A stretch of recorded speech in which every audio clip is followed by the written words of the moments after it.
तुम्ही पाहत आहात MCN न्यूज मराठी। वाशिम जिल्ह्यात अवैध दारू विक्री, हातभट्टी दारू निर्मिती व विक्रीवर आळा घालण्यासाठी पोलीस विभागाकडून विशेष मोहीम राबवण्यात येत आहे।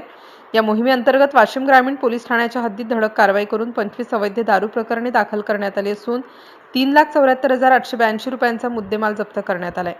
पोलीस अधीक्षक निकेश खाटमोडे पाटील, अपर पोलीस अधीक्षक लता फड यांच्या आदेशानुसार तसेच सहाय्यक पोलीस अधीक्षक व उपविभागीय पोलीस अधिकारी नवदीप अग्रवाल यांच्या मार्गदर्शनाखाली ही विशेष कारवाई करण्यात आली।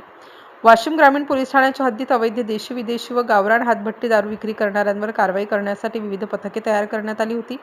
या पथकांनी पंचाळा फाटा परिसरातील आयुष हॉटेल येथे कारवाई करून अवैध देशी, विदेशी दारूसह 1,02,675 रुपयांचा मुद्देमाल जप्त केला।